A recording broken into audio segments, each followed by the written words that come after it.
It's a very good one. By the way, like how many times have you listened to Dao Ching? Oh, I don't know, more than 10, 20 times. Hey, what's up everybody, Sylvain here, and this is Hansen. And so Hansen have been doing, this is called amber, and this is called anglerwood. Angerwood. So how to say it in Chinese? 沉香.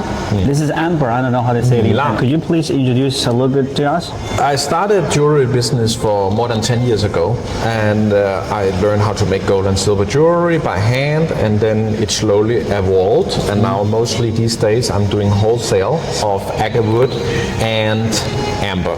And how we make it is we buy the raw material from Ukraine, from Russia, from other countries, also sometimes Denmark, and sometimes even Germany.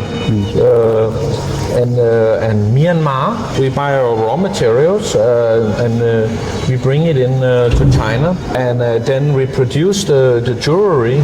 We have the workers mostly these days. I do some amber by myself in my home to make a hole and smoothen it out, but it's very rare. Mostly I will just let the workers, there's many people professionals to deal with the amber, and I will give the raw material to them, and then I will let them to make all the jewelry, and then I will wholesale the jewelry. Also sell wholesale the raw amber stone. That's the amber, how I do with the amber. And regarding agarwood, it's nearly the same.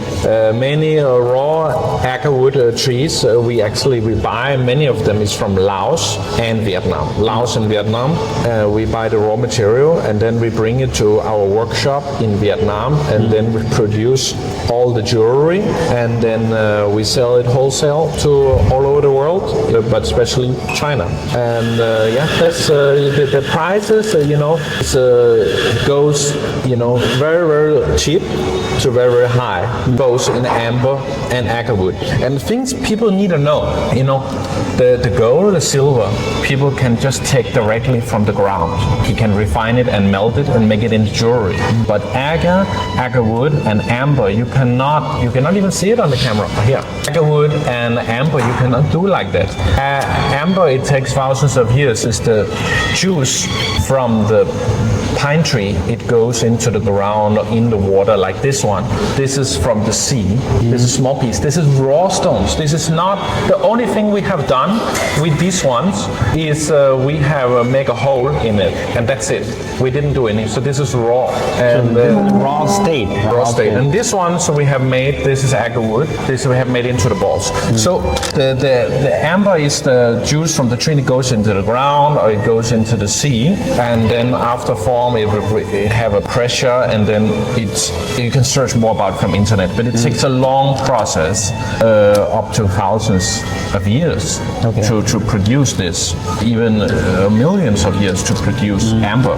And agarwood is a little bit different, but still you cannot just go. There's no such tree as an agarwood tree. It's a different name. The tree is a different named tree, but this tree can produce the agarwood within the tree, and it's not every tree have the agarwood inside. It need under special conditions, like for example, ant go inside the tree, and then it's defense against the ant and defense against getting hurt in the produced agarwood. So obviously you can use it for decoration, right? And I also heard there's so many health benefits when it comes to like amber and agarwood. There are many health benefits for agarwood and amber, but people should search more about this themselves. So you do wholesale, right? Yeah, I also retail. I also do retail, but mostly these days wholesale. Okay, so can you just tell us a little bit about the price range?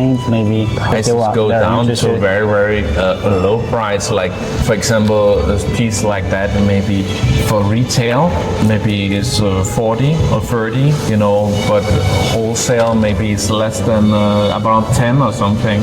It really depends on how many you buy and what kind of quality. Even agarwood, you have 1 gram of good quality agarwood is $1,000, and it's the same with amber. Even some, just 1 gram is several thousands, So it really depends how good quality, how old it is, the smell, everything. So there's really a lot. You need to know what you like for yourself, so you can buy that one. We have white amber, we have the old amber, you have so many different kind of amber and so many different kind of agarwood. So if it's personal, you need to search and let me know which one you like, or let Steven know, and we will find the right one for you. And if it's for sale, you need to find out which one you can sell, which one is easy for you to sell, which one you can find a customer for. But so cheap ones like this is more easy to sell than expensive one. You know, if the customer's difference. You know, this is also relatively cheap. You know, they have agarwood bracelet, for example, just one bracelet maybe it's 10 pounds, but you also have one bracelet just like 100, 150 retail. So it's really hard to talk about the price, you know. Okay, got you. So regarding amber and agarwood, Hansen is the real pro, right? So how did you get into this industry? Like I've never Actually, heard from you. I imported some many years ago. So it's when? It's more than 10 years? Yeah, more than 10 years ago. Oh my God. And I was selling in Dalian. I studied how to make gold and silver. I went to art school in Denmark, learned about painting, making sculptures, and then I went to jewelry school in Dalian, learned how to make gold and silver jewelry. And I was importing some, and I was also working a little bit with amber. And yeah, so I started from there, and then it just get more and more to wholesale. But I love making things by hand, but it's very difficult to talk many times to the customer. It's more easy. For example, let's say, Steven, you're a shop, okay? Yeah. Then I just bring you here and say, do you like? And you can pick up, and because you understand this, you can pick up and say, yeah, okay, I don't want this one, but I want this one. Give me 500 piece. It's easy to talk. But if you're a customer, it's so hard for me to sell to you. I explain you so much, and you buy it. You buy one. You know, it's very hard. So They don't know basics, right? Yeah. They don't know basics. Even I sold before. I used to go to many markets to sell my gold and silver jewelry, but it's so hard to talk to the customer. And he say, "Oh, why did the internet? Do you only sell for 9 yen, 9 RMB for 1 gram? Why you sell for 20?" And it's so hard to talk to them. Like, you know, I would if I can make a bracelet like this. It's a pure handmade, pure silver. It takes like 3 hours to make. Okay. You know, and I need to make a profit. Maybe I buy the material, raw material, only 8. But if I sell it for 9 per gram, you know, I'm getting less than maybe 3-5 kwai per hour. You know, Gotcha. impossible. Okay, so he's the master. Okay, he's the master, and you also told me you read like 道德经 for many. Yeah. So you learn how to be a master. Right? Yeah. So craft master. Yeah. So many people didn't understand what's the meaning of Tao Te Ching, and I think the Tao Te Ching, the real meaning is how to become a master. That's at least how I read and understand the Tao Te Ching. It's a rule book how to become a master and how to behave as a master. So please contact me and Steven if you're interested in gold and silver jewelry, and for amber and agarwood, and read the Tao Te Ching. It's a very good one. by the way, like how many times have you listened to 道德经? Oh, I don't know, more than 10, 20 times. Okay, so you basically can memorize it by heart. Many of the pages.